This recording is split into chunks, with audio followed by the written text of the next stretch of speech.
All right. Hey, ya. By the way, the new trailer for Cobra Kai on YouTube. They're doing a season 2, huh? They're doing a season 2. The trailer came out the other day. I don't know.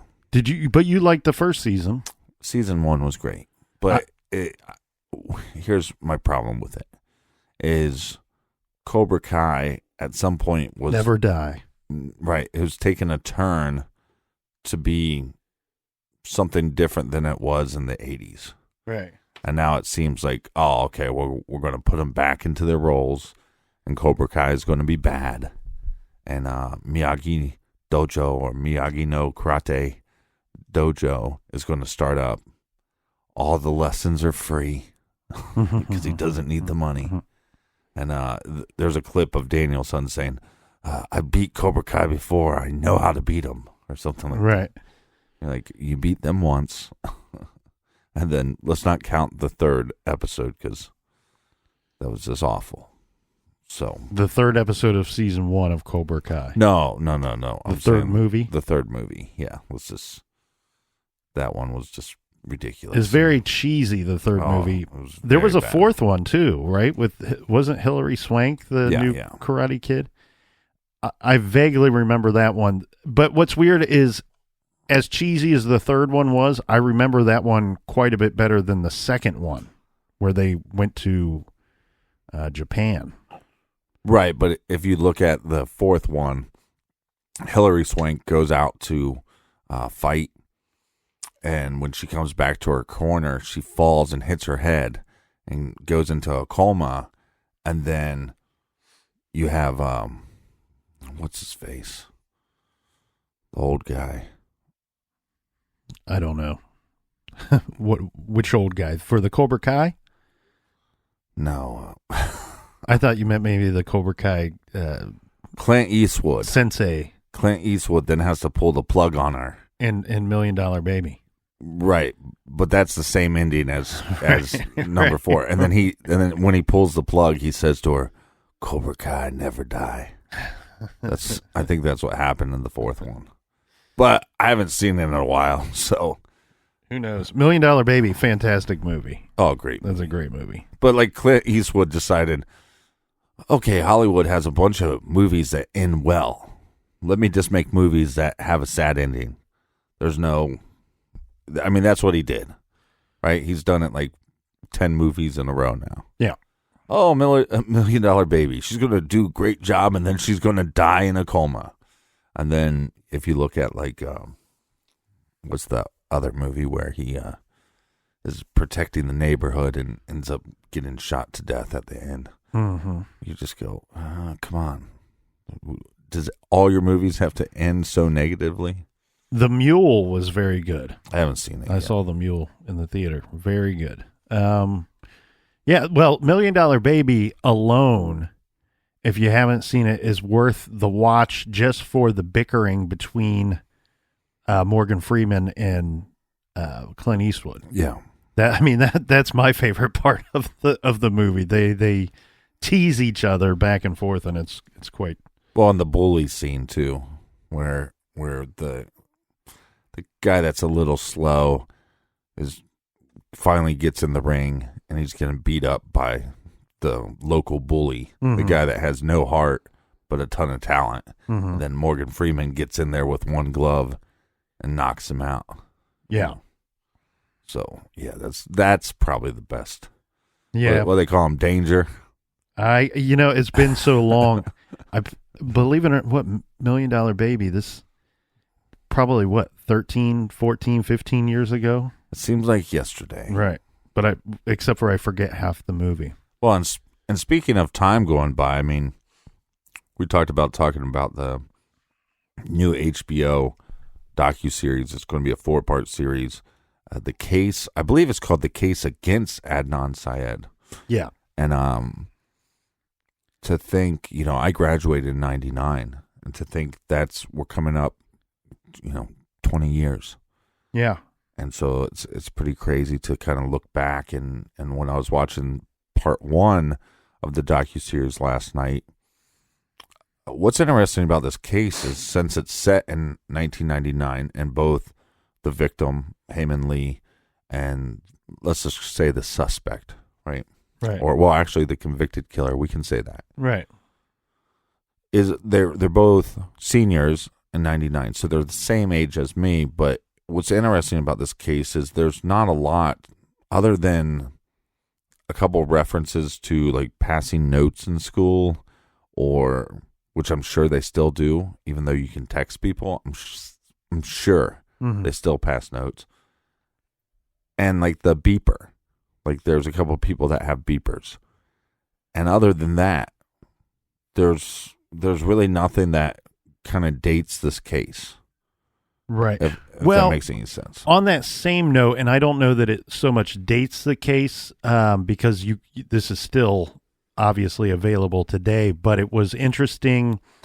I forgot about their little call system between Heyman Lee and Adnan, where, you know, they're not supposed to be dating, but they had a system of she would call something else from her home phone, from the landline, so and he would know what time she was going to make that call, and he would call her so she could just pick up on the other line on the call waiting. No, so what she would do is she'd page him, right, and then right after she paged him, she would call the weather. Yeah, the weather. Remember, can you still do that? Does that still exist? Like, remember, sure. You could call. We called it time and temp here, right? And that was time and temp, and it would be like.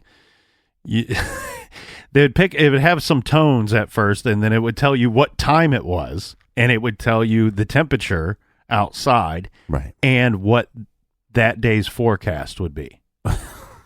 Yeah, but yeah, so she'd call time and temp, and then because of call waiting, what would happen is if you had call waiting, which really wasn't like not every household had, right, but if you had call waiting, then when you're on the phone and somebody called you, it would ring instead of get a busy signal. And then, but when you're talking on the phone, you'd hear a little beep, you know, kind of like you hear now with your cell phone, if you actually talk on your cell phone. So like I've mentioned multiple times, if you talk on your cell phone, it seems like now you're like a psychopath. Yeah, well, the call waiting thing is so that her parents don't pick up. Right. On you know, and hear this boy on the line.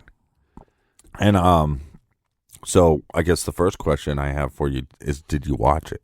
I did watch it. I do have to throw in a little caveat here. I didn't watch the whole. So what? It was about an hour long. About an hour and 5 minutes, maybe an hour and 10 minutes. And so I love HBO. It's been one of my favorite channels for as long as I can remember. But I had a lot of things going on yesterday, and it came out at 9:00 last night. I think it was a little after 10 by the time I was able to sit down and watch it. Mm-hmm. And oh man, I just got my butt kicked yesterday. So I probably dozed off about 45 minutes into it. Mm-hmm. And it's not so much, it wasn't that it was bad or boring or anything like that. It was just my day. You know, I had a long day and I was tired. I found it to be very interesting, and it's one thing that, and this is kind of generic to say, I guess, but sometimes when you watch these docuseries or documentaries on TV, and it's something that you read a book about, or in this case, listened to a podcast about, one thing that's so refreshing and enlightening to me is seeing the visuals to go with the story that you already know. Well, it changes, I think, your viewpoint a lot more than you'd think it would. I mean, just seeing the house in which he grew up in and the house that she grew up in, it really reminds me of the neighborhood of our high school band. Like all the styles of houses were kind of that nature. Yeah. But to see that, and then it's also hear stuff like, well, I think it's Haywood, the school they went to, that being a whole different community compared to the one in which they grew up in. Yeah, yeah. And so I thought that was interesting. I also thought the visual I mean, agree or disagree, but I think this was, at least part one, told a lot of Heyman's story. Oh, yeah. And I agree with that. And I think that's something that Serial didn't get to. I don't know why they didn't get to that. Maybe it was, because the case was more interesting, but I think it sets her up a little bit more, tells her story a little bit better. And then I liked the drawings and the artwork. I did too. And I thought that was very artsy, but it's funny because like that was like one of the number one things, because I after the show came out, I just said, hey, what did everybody think of this? And of course a lot of people were just liking the post, so it's not like everybody that watched the episode is commenting on this, but one of the major comments was they didn't care for that part of the presentation, that they just kind of thought it was fluff. But if you didn't do it that way, what would be the alternative? Like a reenactment? Like, yeah, which I don't think those turn out very. Did they do any reenactments? No, which I think those always turn out really cheesy. I think it's very rough to get the reenactments to not be cheesy. The Amy Mihaljevic documentary, I thought they pulled them off fairly well, the reenactments, but there was a few times where it was very Velveeta. They're probably telling the actor, okay, now we need you.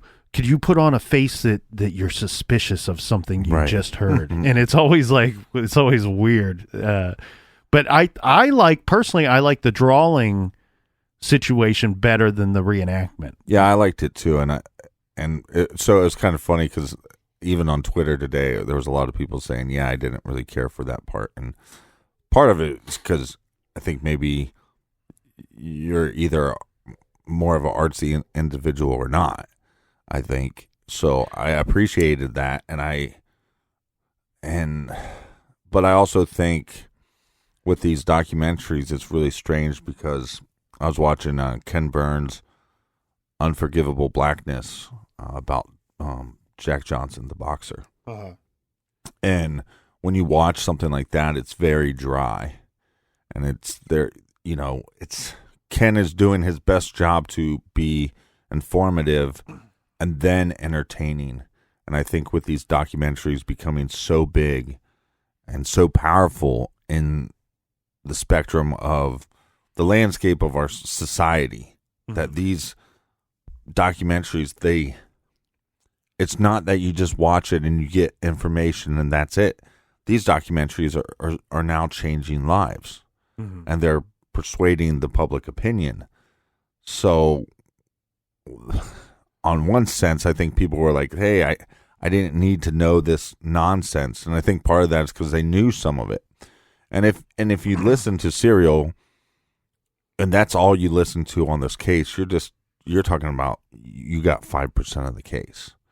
You don't know much about this case. You have to dive into other podcasts, like when Bob Ruff was doing Serial Dynasty, which then turned into Truth and Justice, or Undisclosed podcast, which it basically took Serial and then magnified that, and then after that did it again. And so this is, Serial was just the tip of this case. But so it's an interesting dynamic to me, because now you have to put out this information, and then hopefully you're trying to put out new information that maybe you're not even able to put out through the court system, but you're putting it out for the public to view and to see what happens there. But you also have to make it entertaining, because if it's not, then people tune out. And so that's kind of a very interesting time, I think, because I've watched documentaries where it's a guy at his desk for 2 hours going over stuff, and the only thing that ever changes is pictures pop up on the screen. And I'm fine with that. But I think as far as like to try to get something to persuade the community, it has to be entertaining. And so I did like that aspect of it, was the artistic aspect of the drawings instead of doing a reenactment. Was it soaked in bleach that did a lot of the drawing? Soaked in Bleach did a bunch of reenactments. Okay. But they did it in a very interesting way because they hired actors to play each individual part. Mm-hmm. And then when they're reenacting, they're actually saying lines that were recorded. So I think that's one of the things in Soaked in Bleach that people missed was if she's in the hotel room talking to some of her friends, it's not speculation on what she said. There's a recording of it. Right. There's recordings based off the private investigator that she hired. So, but anyways, I like I said, I think that's an entertaining part of it, and I think it told her story really well, better than probably Serial did. Mm. Well, but I think part of that too is, we try to do this from time to time. We don't like to sit down each week and start a case right at the beginning and finish right where it finished. Most of the time, that's the formula. But sometimes we try to change it up a little bit because even though these are real, true, tragic stories, there is still a storytelling aspect to it. And I think it has to be entertaining. If it doesn't grip you at all, you lose interest. Yeah, and I think for Serial in comparison to the HBO show, with them showing more of Heyman Lee and telling her story so much more in this first episode, I think with Serial, at least the way that it's presented, I don't know what their game plan was going into it, obviously, but at least the way that it's presented to me, I like the way that they did that. I'm sure they got the Heyman Lee story at some point. It's been years since I've listened to it, but I remember the start of it, at least the first episode or two, was very little about the victim, like you said, and so much more about the case against Adnan. And what I liked about that was you have Sarah Koenig and her partner, whoever she works with, they kind of like review the story that's been brought to them. And then they did spend a little bit of time going, okay, well, is it even conceivable that he might have been innocent? Is it even possible that this timeline isn't correct, or it is correct and he didn't have enough time to do what they have accused and convicted him of? Right. And I think that was kind of neat because when you're listening, it's almost like they're taking the listener by the hand and you're going on the journey with them in a very logical way of saying, okay, well, this story was presented to me by somebody that might have a good motive or good reason for wanting this conviction overturned or bringing light to this, what they're calling a wrongful conviction. But let's go ahead and do our own little armchair detecting and sleuthing and try to deduce what we think actually happened. And if it looks blatantly obvious that this dude is guilty, then we don't need to drag you through the muck of this whole story, because it is what it is. Mm-hmm. It is what the result was. And therefore, when they find chinks in the armor, then they can go, all right, well, now there's a story worth investigating here. There's a story worth telling. There's more investigation to be had here. Mm-hmm.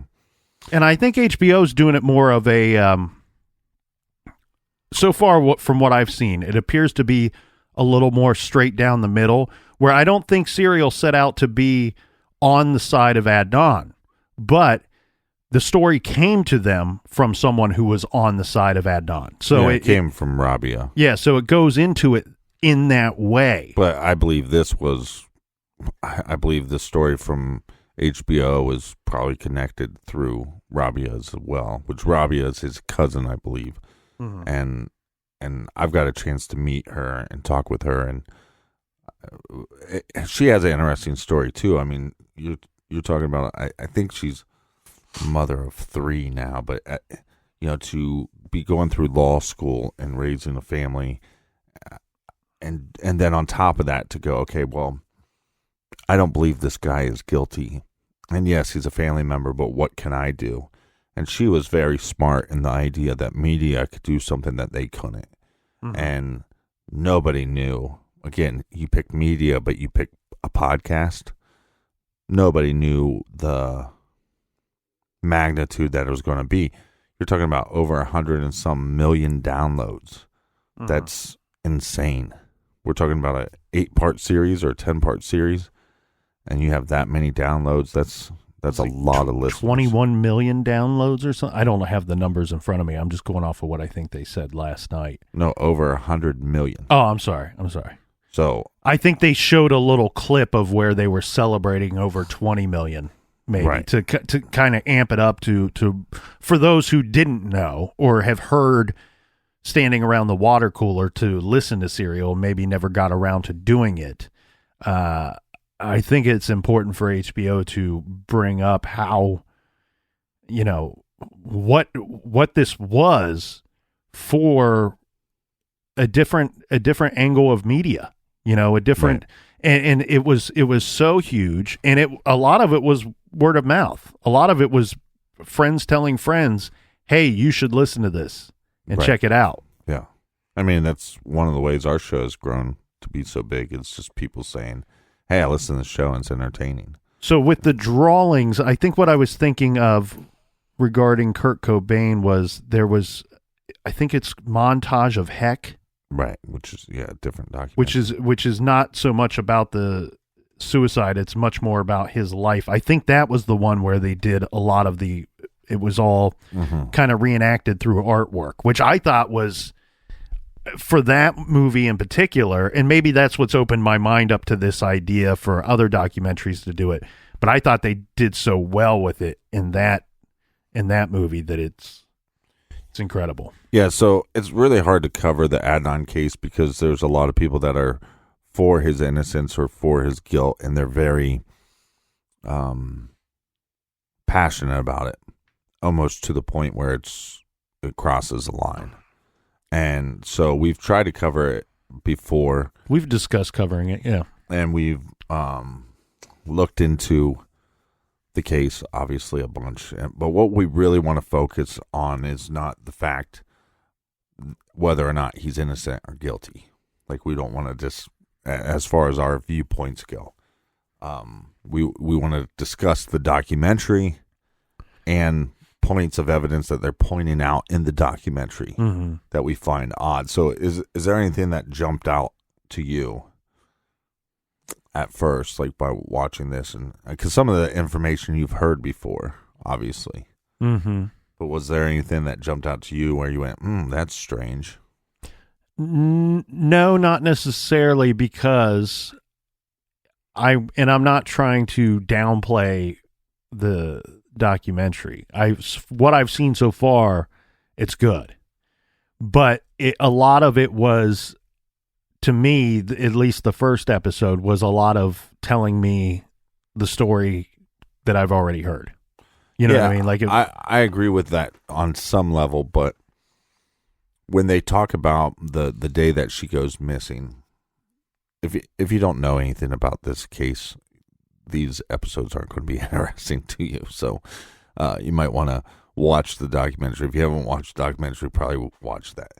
But so there was a call the day that Heyman is notified as missing. And one of the things that I think is not pointed out enough in this case is this is a missing person case for about 3 weeks. The fact that law enforcement did any work is amazing. And there's so many people that throw law enforcement under the bus. And I think there's multiple times, rightfully so, in this case. And we can get into that later. But the fact that they were calling friends and family and getting information pretty quickly about a missing person. That night? Weren't they calling that night? That night, yes.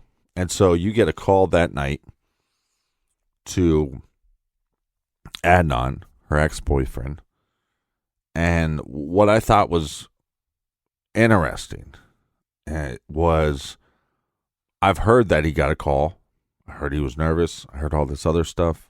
You can take it however you want. But the way it was presented last night was that he got this call and he asked the police officer, would there be a report filed? And And I thought that was very suspicious. A report filed of her missing, or a report filed regarding their phone call? That's not clear. Okay. So I'm assuming that is there going to be a report on the missing person case or the phone call? Either or. Mm-hmm. I thought it was just a question that is not, you want to ask. That's not something you'd ask. Cop calls you, missing person, you know them, you answer the questions, you hang up the phone. Mm-hmm. You don't sit there and go, is this going to be reported? And he states that, well, he asked that because he knew she would get in trouble. Okay. Let's just think about this logically for a second. Your family calls because you're missing. You think they give a shit about there's going to be a police report? Mm-hmm. You know what I mean? Like, it's one of those comments that... Because they're the ones that reported her missing. Right, but it's one of those comments when you go, hey, she came from a strict family. She wasn't allowed to date certain people. She wasn't allowed to have boyfriends. She wasn't, you know what I mean? She didn't like for people to come over to her house because her home life was strange. Okay, I get that. But she was supposed to pick up her nephew or niece or whatever it was, mm-hmm. and she didn't do it. So then they called, and they started calling friends and family, and they were worried about her. So this idea, it just goes by like it's nothing to say, hey, is this going to be filed? And and again, his explanation makes sense for a second until you actually think about it a little bit more. Mm-hmm. And then you go, that doesn't make any sense at all. So it's almost like coming up with an answer for something you would be better off just not even talking about. Right. It's almost a bad answer to explain away something that might point towards your guilt. Yeah. And the other thing that I thought was odd, too, was when they were talking about one of her friends was stating that, well, the French teacher talked about how she created a list of questions and she gave them to somebody to write in their daily planner, like their daily agenda. I can't remember what those things are called, but I know my school had them. Mm-hmm. And Adnan didn't have his daily planner, so he couldn't.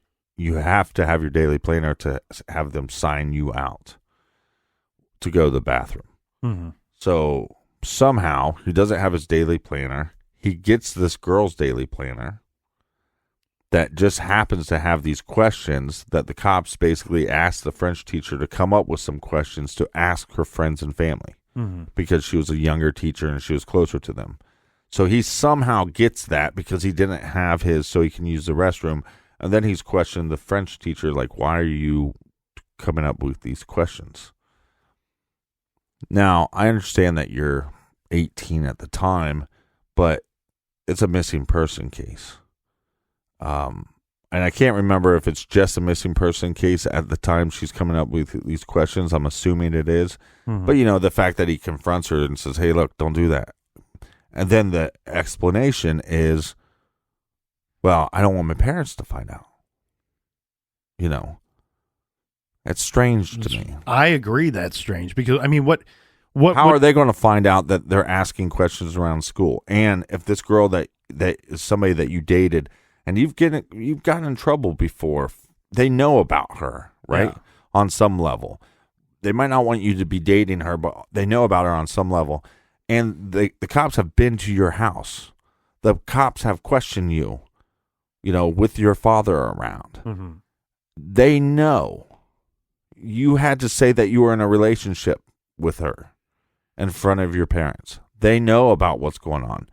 This, it seems to me, even if your parents are super rough on you, or even if he was afraid of them, it seems to me like the cat was already out of the bag at that point, right? That it's kind of like, wouldn't you be more concerned about this person being missing? And if you do have to answer questions to mom and dad, it's look, the police are going to investigate this. She's missing, and yes, we were friends or we dated or however he wants to explain it to them, right? Even if he needs to downplay it, that's when you have to tell mom and dad, whatever relationship we had before is not going on now. She's a friend of mine. They have to investigate this. Don't get on to me, because, and we talk about this too, regarding missing persons or murder victims. There's other victims that don't always make the headlines in these stories, and that is the victim's family and friends. And when somebody goes missing or when somebody is murdered, it hurts a lot of people. And if Adnan was completely innocent in this, I'm sure it hurt him in some way. Well, and you might have to tell him he's in jail for 20 years. Well, not just no, but I mean emotionally at the time before he was, arrested and later tried for this. Right. And sometimes you have to stand up for yourself, and even maybe if you're afraid of mom and dad, you have to say, "Look, I hope they find her, one, and two, this is a sensitive issue for me. I'm hurting right now." Yeah. And but it's weird, and kind of back to what you were saying earlier regarding the asking if there will be a police report filed regarding her disappearance. You also have to wonder, is that on some level, does that show a certain level of innocence on his part? Like, you kind of want a better explanation from him, what he means, what his full concern. Give us your full concern about why would there be a report. Could he have just been an 18-year-old naive boy who thought that a police report filed with her name on it, with her being missing, let's say that he thought somewhere along the line that she took off for whatever reason. Right, or she was with her new boyfriend. Right.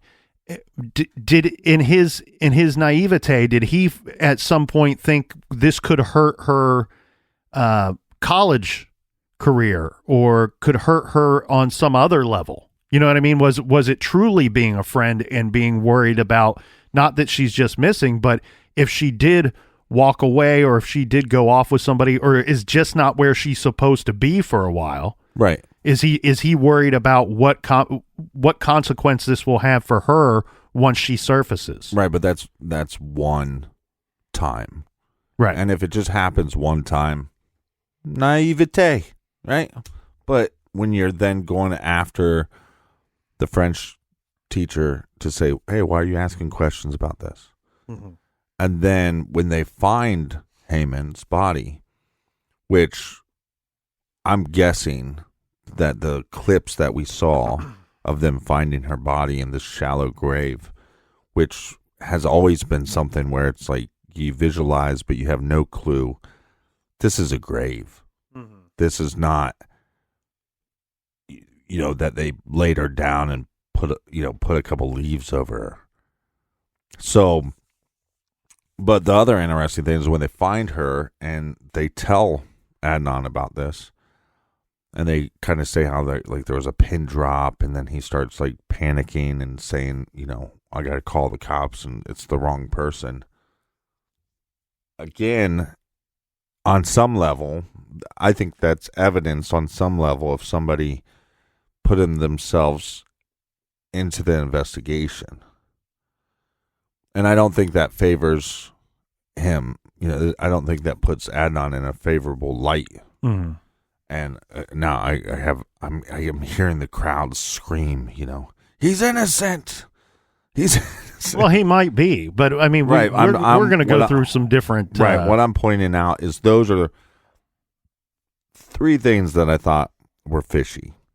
Like as far as like it just kind of stuck out as a sore thumb, where it was like, wait, what he asked.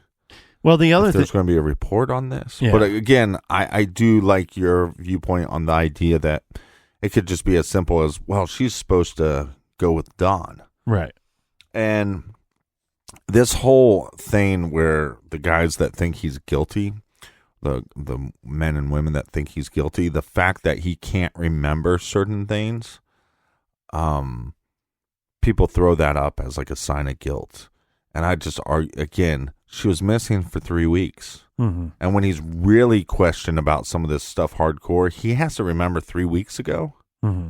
And as far as like my school routine, like if you would have asked me on a Thursday, what did I do on a Thursday in 1999, May, or not May, let's say March, the third Thursday of March, 1999, well, I could guess that I was, now, I mean, obviously this is 20 years later, but even if it was 3 weeks ago, I could guess that I was at orchestra rehearsal because that's what we had on Thursdays. Mm-hmm. It's just a guess. And so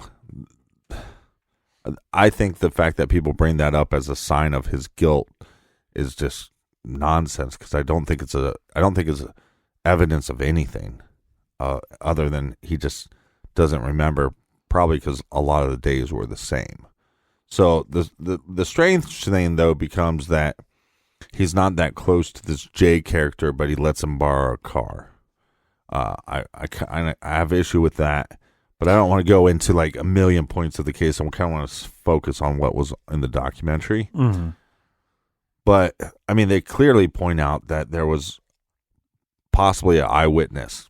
I have a couple issues with this eyewitness though. Okay. Because it's not clear at all. And if somebody says it's clear, go back and watch the documentary. I went back and watched this part multiple times. Was this towards the end of the documentary? Yeah, because I feel like I don't know this part. They're going to go into it more. So I ended up just looking up. I think her name is Aisha or something. Right. And she has, or Asia. Is it Asia? Anyways, there was a girl that kind of knew Adnan that saw him in the library. That would give him an alibi. So, and this is kind of what they were trying to get a new trial for. She wrote multiple notes. She contacted multiple people to say, hey, I saw this guy. I know for a fact I saw him the day that Heyman went missing. And I know that I saw him around 2:15, 2:30 because my boyfriend was late. Mm-hmm. So here's where the story doesn't make any sense. They think that she died in between, let's say, like 2:30 and 3:30.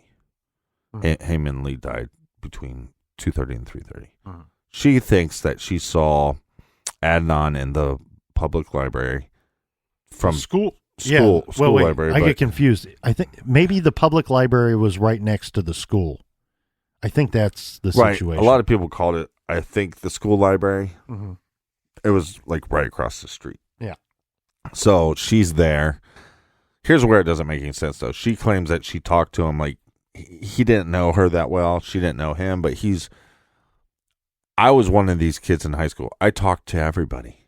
So if I saw somebody sitting by themselves at the library, I might sit down and just be like, hey, what's up? How you doing? Mm-hmm. And we're also talking a guy to a girl relationship. So he sees, a pretty girl sitting down in the library by herself, and he sits down and talks to her for a minute. Mm-hmm. That's very likely. She claims it's around because school got out at a certain time. So it would have been between because school got out around 2-something, that they would have talked between 2:15 and 2:30. Mm-hmm. And she knows this because her boyfriend was supposed to pick her up. But she keeps on talking about that her boyfriend was 2 hours late. So that's the confusing thing to me. It's what time did she get out of school? Because some seniors don't have to go to school all day. Mm-hmm. So did she get out at 12 and she had to wait a couple hours for her boyfriend to pick her up? That part's very confusing because she keeps on saying, I know it was this time because I was sitting there for 2 hours. Right. Well, if you got out of school at 2:15, you would have been sitting there for 2 hours. You see what I'm saying? Well, yeah, depending on what the situation is. Right. So that whole thing is confusing. But again, just that evidence alone, the guy deserves a trial. Because if that's not brought up in the first trial, because that's his alibi. Mm-hmm. If that's not brought up in the first trial, well, the guy deserves a new trial because his lawyer didn't, do anything.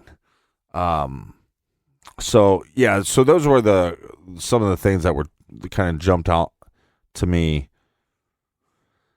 The other thing too was they had a detective on the case, and he was saying look, our job is not to get it 100% right.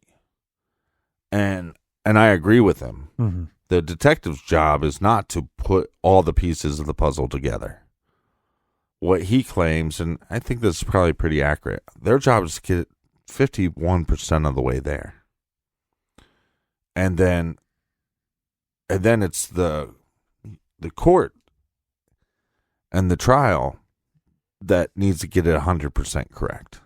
Well, so here's the way that it typically goes down is that the detectives they're supposed to follow the evidence to lead them to what they think happened. And once they get there, they're to collect as much of that evidence and then present it to the prosecutor and say, look, right, this is what we think happened, and here's the evidence to suggest that is correct. And this is your perpetrator. Now we need an arrest warrant because you need to back us up and say, yes, I think these guys and girls have enough evidence and information on this person that they are the likely perpetrator. Right. And then they go out and arrest the individual, and then now we turn it over to the prosecutor. It's the prosecutor's job to then build a case against this individual and review the evidence, review the information, and determine if they want to, in fact, take it to trial. Now, the interesting thing here is I was looking into some cases in the past few weeks, and one thing, and this was big time in regards to the JonBenet Ramsey case, was the detectives were running up against some problems. They had a lot of people and a lot of groups that didn't want to talk to the detectives, including the Ramseys themselves. And what the detectives kept saying was, look, we followed the evidence to where we think it should bring us. Now we keep trying to hand this over to the prosecutor because the prosecutor can then say, all right, the detectives have run into some issues where people are closed-lipped. They're not talking. The prosecutor can organize a grand jury, and the grand jury can then, they have powers that the detectives don't have.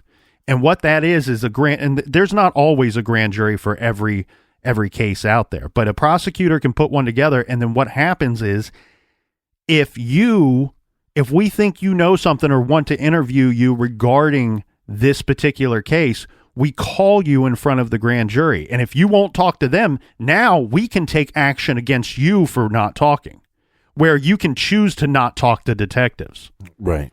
And so the detective that states that's 100% correct. Their job is to follow the evidence, and they think they got their guy or their perpetrator, offender, whatever you want to call them, and they give it to the prosecutor. And if the prosecutor can roll with it from there, they can. Right, but the problem in this case is they didn't do certain things that they should have. I mean, they basically go, hey, let's question this guy. Of course, that's one of the things you need to do. But in this case, it's interesting because we have two people that she could have been with. Some of her friends say that Adnan was going to ask her for a ride. So that would put Heyman Lee with Adnan if that ride took place. The other person that she told all of her friends she was going to be with is her new boyfriend, Don. Right. So those are your two people that you, as far as closeness to her. Now that's where you start. Yeah. We know with the autopsy that it's strangulation. So let's just assume, for this argument's sake, that, and we know as far as strangulation goes, it normally comes from somebody that is close to her. So we got two individuals, one that used to date her and one that is dating her, that she's supposed to be with. And if the cops are saying that she died basically within an hour of being out of school, that's not given much time. So did Adnan get a ride with her? Again, they didn't check. I'm sure there was even surveillance footage that they probably could have found that they didn't check. But Adnan says, well, I don't know where I was at. So I think what happened with detectives is they go, well, he doesn't know where he's at. It's not our job to figure out his alibi, which I'd argue it is your job. because this is an 18-year-old kid that doesn't really know where he's supposed to be at. Okay, let's figure out, did he get a ride with her? If he didn't get a ride with her, then where was he? Well, he was at the library. Then at some point he was at track practice. So then you go interview the track teacher. Now, when they were doing that, basically the teacher says, look, I don't keep an attendance record of people at the track practice, but it would be very unusual for him not to be there. And he would have remembered that. And he doesn't remember him not being there. So is it a solid 100% alibi? No. But that's a lot different of a story than I don't know exactly where I was at. And I mean, this case is such a perfect storm because one, you have teenagers involved, but then you have this ice storm that hits when she goes missing. So then you got kids not in school, kids without power at a time that people aren't as in connection with each other. And then the fact that she's missing for 3 weeks before they find their body. Mm-hmm. And then when you start questioning backwards, you're going to get a lot of, I don't know. I don't remember. So I think then they have to interview Don. Well, Don is strange, and his wording is strange, and the way he talks in general is strange. And he's 22 years old, and he's dating a 17-year-old. It's a little strange. You know what I mean? Her friends all have met Adnan because they went to school with him. They all like Adnan. Most of her friends never met this guy. Well, he was supposed to be at work. Well, she was supposed to meet him. So where's the fucking logical sense in that? She's supposed to meet this guy? She tells everybody she's supposed to meet this guy? I'm supposed to meet my boyfriend after school. I'm going to go hang out with my boyfriend. I'm so excited. We didn't hang out. We don't know. We're assuming they didn't hang out. But we have no call log of him to her, of him saying he can't hang out. But then he's at work. Well, the problem with the work alibi is his mother's a manager. So therefore, there's all this speculation. Now, they didn't go into this in the documentary, but he was working at a location that he normally wouldn't work at, never worked at before. And normally when you'd put your timesheet in, your timesheet would go through a computer. But for some reason, the only time in however many years he worked there was a time code handwritten and then signed. Now, I think the location he was at was actually like his mom's girlfriend or something was the manager. Either way, your mom is a manager of the store you work in, and that's your alibi. Well, that's not an alibi because that's a family member giving you an alibi to me. But it's a better one than Adnan can provide. I would say no. And the reason why is because we at least have a coach that has no relationship. No, he's not a father. He's not a stepfather. He's nothing. Yeah, but and he says, I can't 100% say that he was there, but it would have been odd if he wasn't there.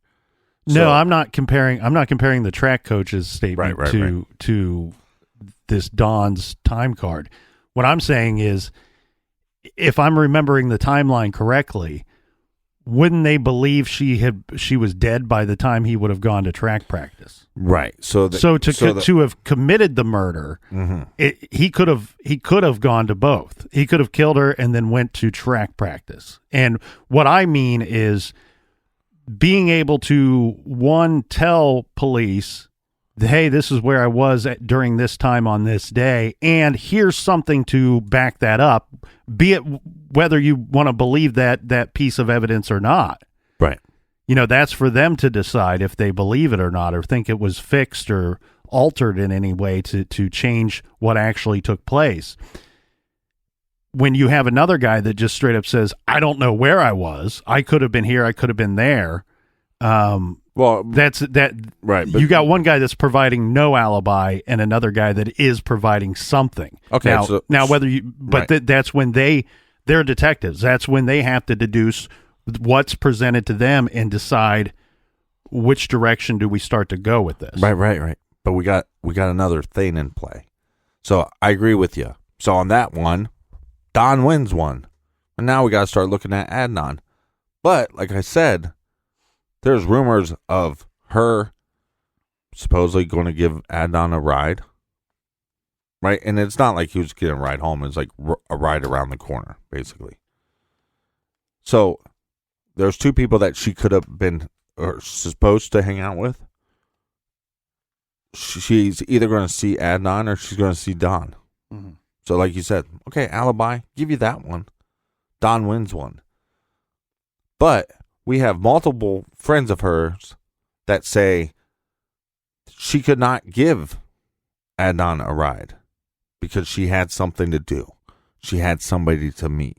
Mm-hmm. And so this is after, I mean, these are her friends. So if they knew, I mean, because there's people on record saying, no, she basically told Adnan that she couldn't give him a ride. So if that's true and he didn't get into her car, she didn't give him a ride, then where's she going to go? Who's she going to go meet?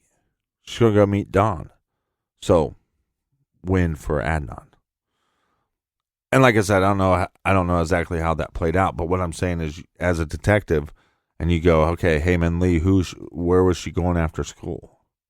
Well, when all of her friends go, she was supposed to meet her boyfriend.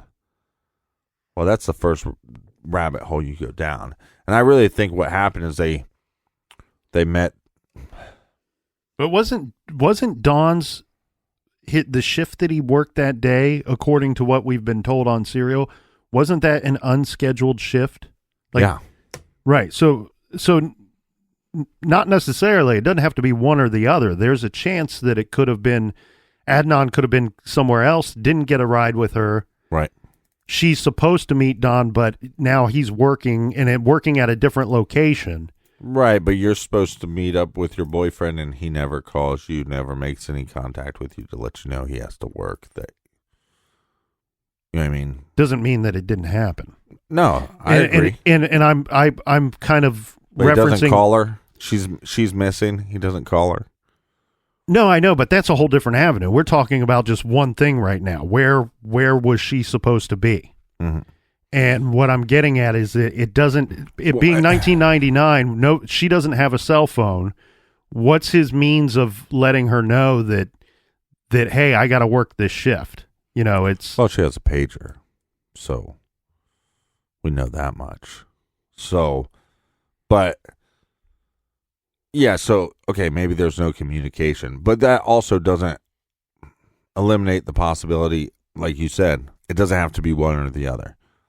I'm glad you brought that up because I was kind of missing that.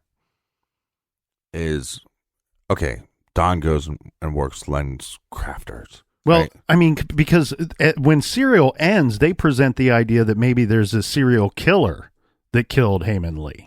And, right, or just, yeah. You know, there could be a chance. I mean, if we really want to dive into all the possibilities at some point, there could be a chance that maybe Don never communicated with her and she was going to where she thought she was going to go and waited around for him, and a very bad person crossed paths with her at some point. Right. Yeah, it's... You know what's a real fuck nugget in this whole case? Mm-hmm. Is you hit the nail on the head here when you said it's kind of the perfect storm. If you were going to put the wrong guy in prison, this is the type of case where it could very likely happen. And I think here, if she, let's say she was killed sometime that day, right? Mm-hmm. If she would have been found that night or sometime the next day, I think they would have had a whole different investigation to do, because they would have had more to go off of possible time of death. And what I mean by that is there's a lot of moving parts and pieces when you factor in everybody's stories about what people were doing that day and where everybody was going. All the players involved, Don, Adnan, Jay, Heyman Lee, everybody, and what I'm getting at here is, if she would have been found the next day and they would have said, oh, we actually believe that the death occurred between 6 p.m. and 10 p.m. last night. Right. Well, then him being at track practice, I don't know what time the track practice was. I'm just using I'm just using an example. Don't reference this as an exact timeline.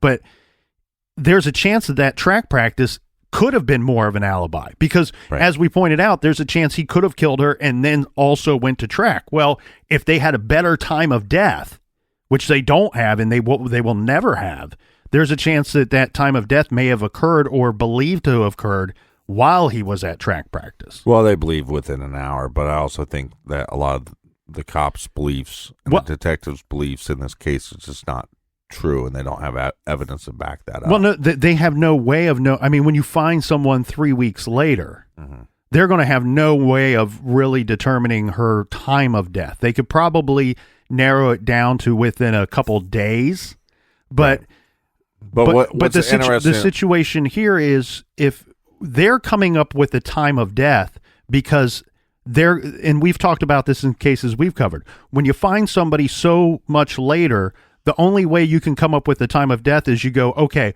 well, when is the first time that we know that the victim was not where they were supposed to be? Right. And when you hear about her track record, when you hear that, was it her cousin or niece or something that she would pick up? Cousin, maybe. Yeah. Okay, so she would pick somebody up from daycare or from some school or some kind of situation. I don't remember what it was. Her brother states, which this is where you have to understand how important it was. It wasn't like something like, sometimes my sister calls me and I pick up my niece or nephew from school. I don't do that on a regular. That's not my job, right? What her brother states is we knew something was up when she didn't pick up her niece or whatever. Right, and that's what I mean. Because it was her job. Her track record was also that she always did it. It wasn't like something that was a constant, oh, you let us down again. You failed to pick this person up.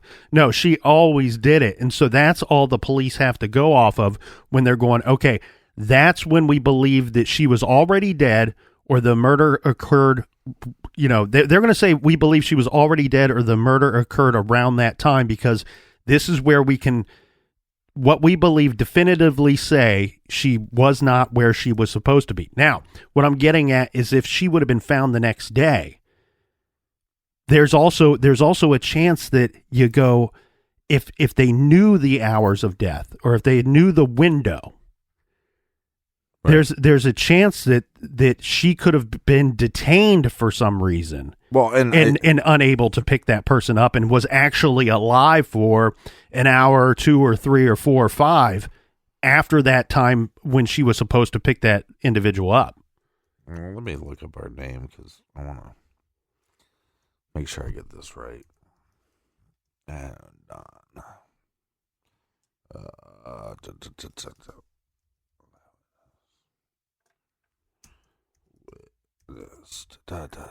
so, but this alibi witness that they kind of failed to bring up in the first trial. The problem with people that think he's innocent, they come up with, well, there was eyewitness that they never brought up, which would have gave him an alibi for the time right after school, which I do think is important because we do know that she did not get to where she was supposed to be going, but who was she with? And if you rule the fact out that she was not with Adnan because he was in the library right after school, then that really gives him like a very tiny window. Right. And he would have had to like strangle her in the parking lot of the school, and she would have had to sit there and nobody would have saw him do it. You know what I mean? Mm-hmm. So I do think the alibi is important, but at the same time, it's like we also don't know when the death occurred. So we don't know if that even means anything, because it could have been, well, we saw him after school, but we didn't see him at track practice, right, or in between track practice and when he went to the mosque that nobody knows where he's at. So it's very difficult. But also I think the interesting thing with Don's alibi, it's also you're questioned by the police multiple times. Again, you're not calling your girlfriend. You're not paging her. You're not doing anything to see where she's at. You're just waiting around for the cops to ask you questions. It's just very strange. And I almost think by Don knowing what they're asking him, gives him, like I said, it's 3 weeks later, they find the body, and when they go back to question him, now he has an alibi, and it's his handwritten note. Mm-hmm. And even if you come up with the alibi early, you just know that you have to get the note by then. So this documentary is really good. I'm looking forward to the next 3 parts, and I'm guessing it's coming out each Sunday. But, it was released on Friday that he will not be getting a new trial anytime soon anyways, and the conviction stands. Mm-hmm. So for a while, he was not convicted of this crime.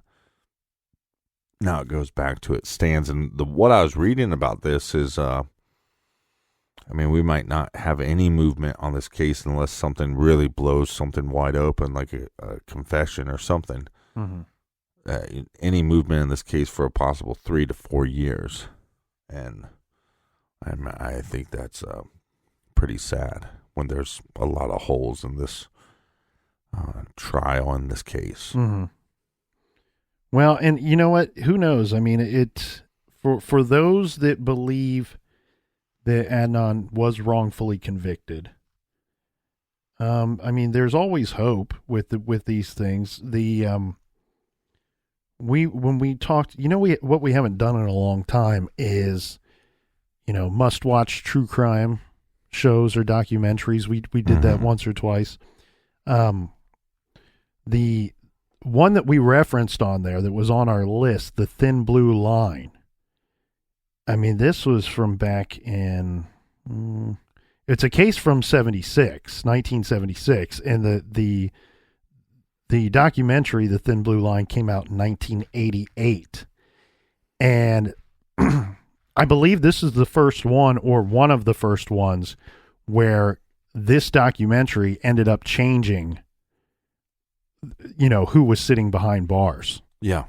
And we've seen that, as far as like the or Stephen at least get some movement. Yeah. Right, with the Stephen Avery case. Because of the first documentary, you get Zellner involved. And then she becomes a part of the second documentary, and now it looks like he'll get a new trial. Mm-hmm. And so we've seen that before.